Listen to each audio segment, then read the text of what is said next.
In this section, I want to put some of those principles to use. I want to take all of our employees, the hierarchy that I've assembled in the previous section, put them into a collection of superclass type, of type employee, loop over them all, and invoke the abstract method. Of course, it's implemented in all of the individual subclasses, and watch this process occur. I also want to step through this with the debugger so that we could see how the invocation of various constructors winds up calling the parent constructors as part of the basic process. So returning to this, I now have a class called HR. HR, my human resources class, if you will, has a collection of employee called employees. This is a list on the left-hand side and an array list on the right-hand side. So the list is the interface type, and we're going to come back to collections and talk about them a bit more later. Here is the generic type, employee, and on the right-hand side, I'm using what's known as the diamond operator, less than, greater than. The implication being is that I don't have to specify that the argument here is employee, which is what you used to have to say prior to Java 7. But in Java 7 and above, you can leave that out, and the type will be inferred from the type of the reference that it has been assigned to. So that's easy enough to do. I also added a hire method, which adds an employee, and a layoff method, which removes it, but I'm not going to use that method. I have a getter in case I want to see them all. And here we're seeing our first exposure, unless you've seen it in a previous course, to a method reference.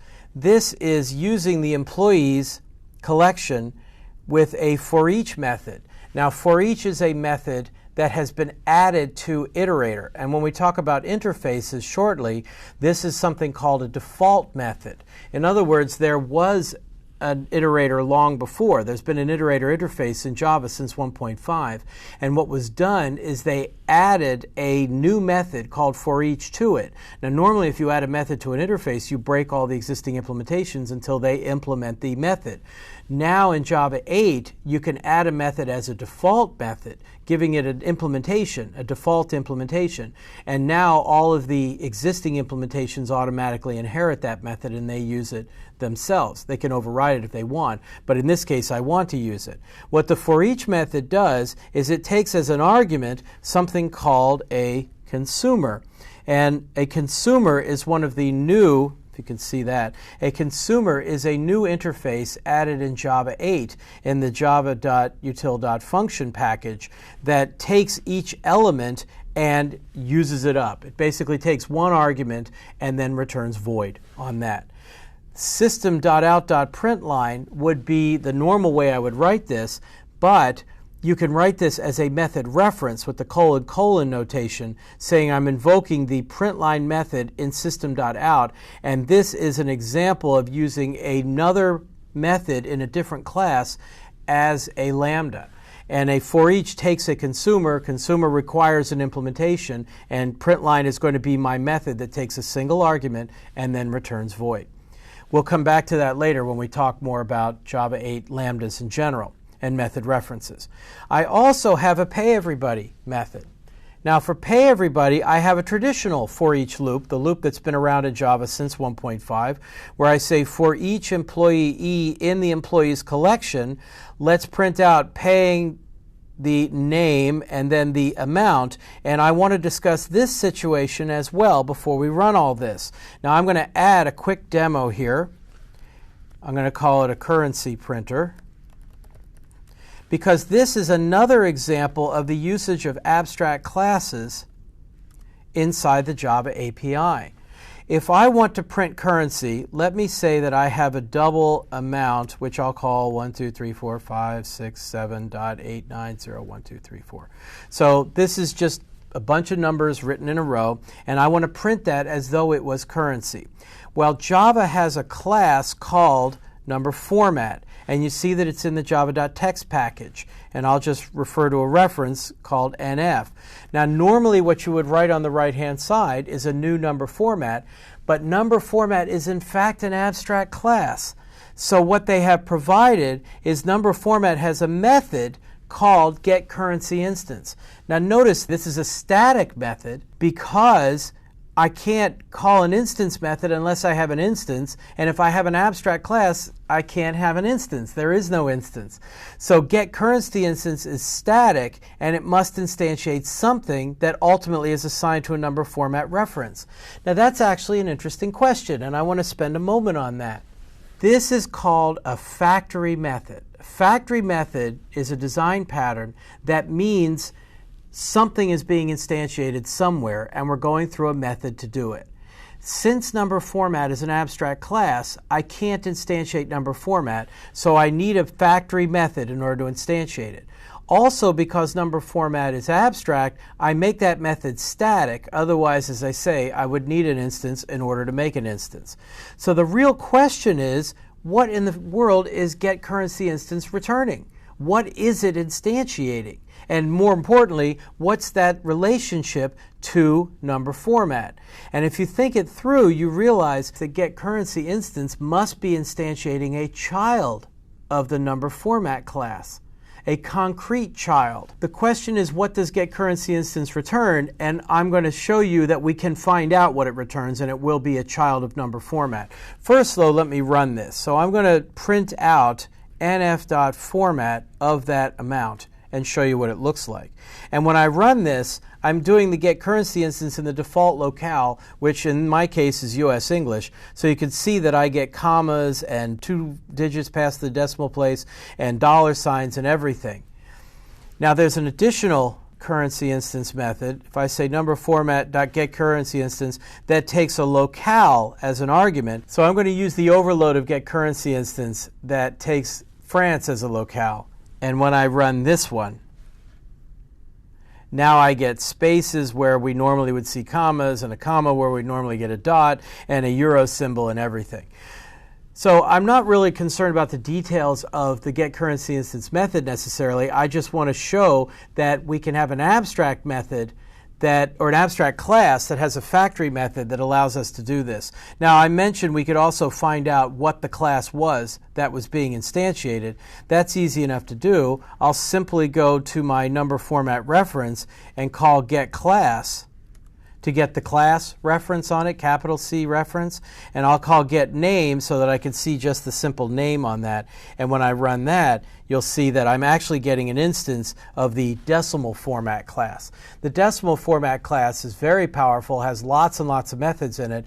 Basically, the getCurrencyInstance method is a simple facade over decimal format. It allows us to customize decimal formats for currency in the current locale or whatever locale has been specified. So there's an example of an abstract class using a factory method for a useful purpose. Now back to my human resources one. In my pay everybody method, I use the getCurrencyInstance method to get a number format and format the pay.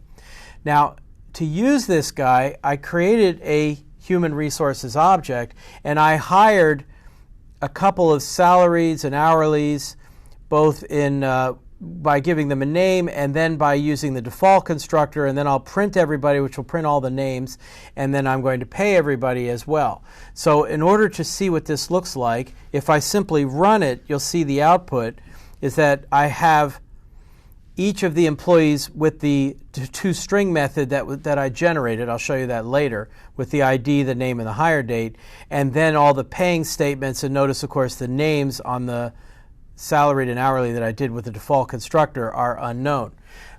Here's the interesting part, however. I want to run this through the debugger, and we can watch the various constructors happen. So I'm going to put a breakpoint right here when I'm hiring the new salaried employee. And when I run in the debugger now, then I'm in main, and if I now step into this, notice that I'm on the single argument constructor for salaried. And the single argument constructor, and my IDE is showing me that the name here is Fred, that's what was being passed in as an argument, is going to call this with name and default salary. If I step in again, now you see I'm on the 2-argument constructor for salaried, because this with name and default salary invoked the multi-argument constructor here. Now that calls super with just the name. So if I step in again, Now I'm up in the single argument constructor in employee, which passed the name along. The name is still Fred. That was the name being passed in originally. It has now been passed up to employee. That will increment the ID, set the name. I'm going to step over invoking the hire date. I don't want to go into library code here. And that will go ahead and initialize the salary. We're back in the salary class now. And this will then assign that salary that was passed in to the salary attribute. And when I step back again, now I'm back in the single argument constructor for salaried, and then back here in the hire method. Now that we've seen what happens when we go through the single argument constructor on salaried, I put a second breakpoint at the default, the default constructor on salaried as well, so we can watch that process also. We're now on the default constructor for employee. When I step into that, that's going to take me to the one argument constructor on employee because I used this as a method. And now what would first happen here, which we're not going to see because we're not seeing the library code, is this would then invoke the default constructor in object, the parent of all the classes. But we're not going to see that, unfortunately, because we're not stepping into the library code through this debugger. At any rate, I can go ahead and do all the assignments here for the date. Now I'm back in the default constructor for employee, and then back in the default constructor for salaried, and now I could go on and just complete the print here. I think what I will do is I will also put a breakpoint at pay everybody. And now if I proceed to that one, let me step into that, and you'll see here I'm in my loop that's going to work through every individual employee, meaning salarieds and hourlies. And when I step in now, it's going to say paying everybody with the get name, and notice I'm in get name in employee. And now I'm going to go to the get pay, which went to the salaried get pay because the employee I happen to be on was a salaried employee. So when I walk through the next one and do get name, I'm fine. And when I do, there's the get name for the hourly. Now, of course, I'm still in the employee class because the implementation of get name is employee. But here, when I call get pay now, I'm in the get pay for the hourly class. And that's the process. So I can let that run to completion. And when I go back to my output, you can see all the values being printed out as stated.